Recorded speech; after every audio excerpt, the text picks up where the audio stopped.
सर्वप्रथम मैं रतलाम की इस क्रांतिकारी धरती को नमन करता हूं और इस जमीन बचाने की कवायद में आए इन तमाम साथियों को मेरा क्रांतिकारी जोहार। जय आदिवासी जिंदाबाद। हमारे पुरखे, हमारे क्रांतिकारी टंट्या भील, बिरसा मुंडा, खाजा नायक, भीमा नायक ने जिस जमीन को बचाने के लिए आंदोलन किया था, उसी जमीन को बचाने के लिए दोबारा हमको आंदोलन करना पड़ रहा है। आज पूरे मध्य प्रदेश में कई जिलों में प्राइवेट कंपनियों को सरकार हमारा आदिवासियों की जमीन बेची जा रही है। यह अटैक रतलाम जिले से चालू हो गया है, यह बड़वानी में होगा, धार में होगा। ये धीरे धीरे इनके पन्ने खुलते जाएंगे और हम लोग समाज के, हमारे युवा शक्ति, हमारे समाज संगठन के लोग हमारी जमीनें, हमारी आदिवासी की जमीनें हम सरकार के हाथ में नहीं देंगे। इसी प्रकार जो आज ये आंदोलन हो रहा है, इसी प्रकार पूरे मध्य प्रदेश में आंदोलन होना चाहिए और हमारी जमीन को हमको बचाना चाहिए, क्योंकि जिस देश में आदिवासी मालिक है और अन्य बाहर के एक व्यक्ति समान है, उसे वो एक व्यक्ति के समान है, कलेक्टर भी एक व्यक्ति के समान है, इसलिए कलेक्टर को भी देशद्रोही का केस लगना पड़ेगा। मैं बार बार कह रही हूँ, जजमेंट है। अनुसूचित क्षेत्र संविधान एक में लिखा है कि भारत अर्थात राज्यों का संघ, और उसमें 3 ग में लिखा है अर्जित किए गए क्षेत्र। ये कौन से क्षेत्र है जो अर्जित किए गए? आज संपूर्ण खुल के बोलना पड़ रहा है। एसपी साहब भी बैठे हैं। कार्यपालिक, न्यायपालिक, विधायिका अगर नहीं मान रहे हो ग्राम सभा, तो आप कार्यपालिक, न्यायपालिका, विधायिका समाप्त कर हमारी ग्राम सभा को आप सब सौंप दीजिए और आप यहाँ से, है ना, ये चीज में बोलना चले जाइए। सविनय निवेदन है कि आपके कार्य क्षेत्र अनुसूचित क्षेत्र अंतर्गत, जो कि भारतीय संविधान की 5वीं अनुसूची के तहत 244 के अनुसूचित क्षेत्रों और अनुसूचित जनजाति के शासन और नियंत्रण को संदर्भित करते हैं, जबकि आपको एग्जीक्यूटिव पावर, यह आरटीआई हमने आपके कलेक्टरेट में जीवन पांडवर ने डाली थी और पिंटू भाई ने, कि एग्जीक्यूटिव पावर का विस्तार अनुसूचित क्षेत्र में हुआ है कि नहीं हुआ, तो इन्होंने साफ लिख के दिया कि इस बारे में हमको जानकारी नहीं है। तो आप जमीन अधिग्रहण कैसे कर सकते हैं महोदय? साफ लिख के दिया है। तो और फिर अनुच्छेद 19 में यह भी है कि जहां एक भी आदिवासी रहता है वहां विद्यमान विधि काम करती है। विद्यमान विधि जहां काम करती है वहां तो राष्ट्रपति में भी लिखा है कि इस अनुच्छेद 153 में कि इस अनुच्छेद की कोई भी बात विद्यमान विधि को प्रभावित नहीं करती है। तो फिर एग्जीक्यूटिव पावर आप कैसे कर रहे हैं?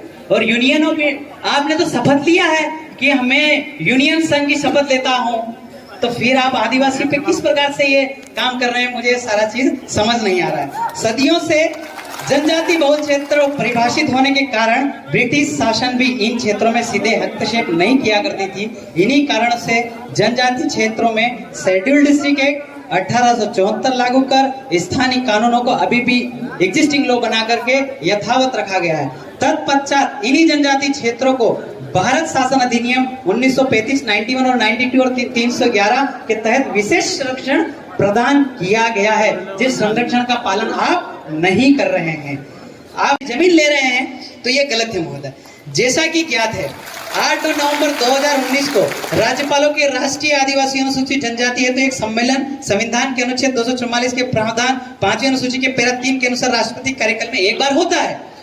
विस्तार पूर्वक जानकारी देते हुए महोदय हम ये बताना चाहते हैं कि अंग्रेजों ने इस देश में 3 तरह की व्यवस्था चलाई थी, जो आपको क्या थे शायद एक जो है यूपीएससी के सिलेबस से हटा दिया गया है, और पीएससी की भी। ब्रिटिश इंडिया जहां अंग्रेजी शासन था, संविधान अनुच्छेद 1 का जो भारत है वही है। इंडियन इंडिपेंडेंस एक्ट 1947 का सेक्शन 7A, इंडियन स्टेट यानी भारत के राज्य क्षेत्र, इंडियन इंडिपेंडेंस एक्ट 1947 का सेक्शन B, ट्राइबल एरिया जो 3 है, सेक्शन 7C जो 3 है, वो ट्राइबल एरिया आदिवासी क्षेत्र जहां अंग्रेजों ने शासन किया ही नहीं। संविधान अनुच्छेद 1 और 3 में जिन्हें करार संधि, जो मैंने आपको बोला, करार संधि टीटी एग्रीमेंट द्वारा आयोजित किया गया, जो कि स्वतंत्र हो चुके थे। आदिवासी क्षेत्रों को 10 साल का राजनीति आरक्षण देकर यह कहकर ब्रिटिश बनाम भारत में मिलाया गया कि फॉरेन जुडिशन एक्ट 1947 द्वारा यह कहकर मिलाया गया कि आदिवासी अभी शासन चलाने के काबिल नहीं है। 10 सालों के लिए आप हमें अनुच्छेद 334 द्वारा 10 साल का राजनीति आरक्षण दीजिए और हम पे राज कर लेंगे। अब हम जागरूक है ना, स्वशासन चला सकते हैं। हमारे जमीन आप छोड़ दीजिए, हम फैक्ट्री में लगा लेंगे और सब लगा लेंगे महोदय। हमको आपकी फैक्ट्री की जरूरत नहीं है और आपकी नौकरी की भी जरूरत नहीं है। बेग लोगों को निकाल दीजिए। पार्ट ऑफ स्टेट 1950 में ये जो 5-6 गांव हैं ये वर्णित है 52। आप चाहें तो जनजाति कार्यालय के आयुक्त मीडिया में उनसे पूछ लिया, उन्होंने हमको स्टेटमेंट दिया है कि 52 गांव अनुसूचित क्षेत्र है। कलेक्टर सर ठीक नहीं बोल रहे हैं। 1950 में ये संपूर्ण 6 गांव अनुसूचित क्षेत्र में घोषित है। यहाँ आज तक सरकार की कार्यपालिक शक्ति का विस्तार नहीं हुआ है। अगर हुआ है तो हमको राजपत्र दिखाए, राजपत्र आप दें, हम आपसे भी मिल जाएंगे। हम राजपत्र दें क्यों दादा, हमको राजपत्र चाहिए। कार्यपालिक शक्ति का विस्तार नहीं हुआ और हुआ है तो प्रूफ टूर पे हमको राजपत्र पेश करे। यहाँ अनुसूचित क्षेत्र जनजाति कार्यपालिक शक्ति का विस्तार अनुसूचित जनजाति में निहित, इसमें पारंपरिक ग्राम सभा सर्वोपरि है और ये वेदांता जजमेंट में कहा है। इसके बाद भी ग्राम सभा का उल्लंघन पारंपरिक, और हर 18 साल का एक लड़का ग्राम सभा का सदस्य है। और जहां जो आप बात कर रहे हैं कि ले लिया गया वो लिया, आपके सामने गांव वालों ने कहा कि कोई साइन किया है नहीं तो वो फर्जी है। आप बोलिए फर्जी किया गया था, आदेश निरस्त करो। महोदय ये जो करार अनुसूचित क्षेत्र वर्सेस भारत शासन अधिकारिता में हुआ है, जिसमें आपकी सरकार की संपूर्ण अधिकारिता वैलिडिटी के साथ हमारे अनुसूचित क्षेत्र में सारी कार्यपालिक शक्ति विधायिका न्यायपालिका कार्यपालिका माध्यम से चल रही, इस व्यवस्था में हमें काफी समस्याओं का सामना करना पड़ रहा है। एटलीस्ट इवन एसपी साहब, मैंने आपके कार्यालय में ये RTI डलवाई थी पिंटू मुनिया के नाम से, उसमें कहा है कि शेड्यूल एरिया में CRPC का एक्सटेंशन हुआ है नहीं हुआ, तो इसमें भी ये लिखित में है जनजाति कार्यालय को दी और वहां से आया कि इस बारे में हमको जानकारी नहीं है। तो IPC लगा लोगे तो CRPC में दंड देगो कैसे, समझ में नहीं आ रहा हमको। आप इसका हमको सारा चीज राजपत्र के माध्यम से दिखाएं। समस्या निम्न अतः श्रीमान जी से निवेदन है कि प्रस्तावित औद्योगिक क्षेत्र से संबंधित जमीन का प्रस्ताव अवलंबन निरस्त करे, अन्यथा हमारी अनुसूचित जनजाति परिवार को आपकी सरकार और आप पर आपके प्रशासन पे से भरोसा उठ जाएगा। और सर हम लोग ज्ञापन देने नहीं आए, आपसे जवाब पूछने आए हैं। नहीं आप ऐसे बोलना तो पड़ेगा।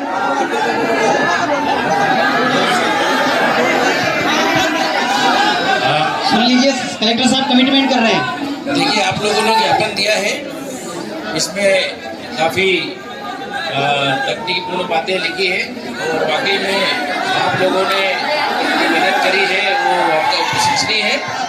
आप लोगों का ज्ञापन है और चूँकि इसने मेरे माध्यम से जाना है कलेक्टर रतलाम के माध्यम से माननीय राष्ट्रपति माननीय राज्यपाल महोदय को। और दूसरी बात ये जो आपने डॉक्यूमेंट मांगे हैं तो इसका मैं आपको इसका जवाब इसको भेजूंगा। धन्यवाद। बात का जवाब देंगे सर, आपको जवाब देना पड़ेगा सर। आप सुप्रीम कोर्ट के जजमेंट की अवहेलना कर रहे हैं सर। सब लोग शांत रहो। सुनो सभी शांत। शांत बैठ जाओ, शांत बैठ जाओ, शांत बैठ जाओ, अरे शांत बैठ जाओ।